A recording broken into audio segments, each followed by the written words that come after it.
জান, আসলে তোমাকে আমি জান করে ডাকি, তুমি আমার জান। তোমাকে অনেক মায়া করি, অনেক স্নেহ করি, তোমার জন্য অনেক আশায় থাকি। জানি না তুমি আজ আসলে কতটুকু আমাকে মায়া করো এবং স্নেহ করো। আমি তো তোমার কোনো ক্ষতি চাইনি, হয়তো একটু জান বন্ধু যাই বলো তার সাথে চলি ফিরি গল্প করি, এটাই একটা জীবন। মানুষের সুখ সবকিছু থাকে না, কেউ কোনো সব দুঃখ করার জন্য, শেয়ার করার জন্য একটা মানুষ প্রয়োজন থাকে। তো এটা এমনই একটা জিনিস, কিন্তু তুমি হয়তো বুঝবে কি না জানি না, আমি জানি না তুমি কতটুকু বোঝো। আসলে আমি যে কতটুকু মায়া এবং স্নেহ তোমাকে করি, এটা আসলে ভাষায় বলা যাবে না কখনো। কারণ কোন যে যার জিনিস সে বোঝে, অন্য কখনো বুঝতে চেষ্টা করে না।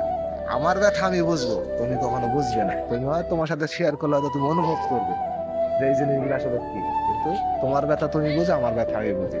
তাই প্রিয়, আমি চাই না তুমি কারো ক্ষতি করো, কারো কারো দুঃখ দাও। আমার যদি কোনো ভুল হয়ে থাকে তুমি বলবে যে তোমার এটা ভুল হয়েছে, তার জন্য আমি তোমাকে কাজ করি, কিন্তু কখনো দুঃখ দেওয়ার চেষ্টা করো না। আমি চাই তুমিও সুখে থাকো, আমার সুখে থাকি, সবাই ভালো থাকো।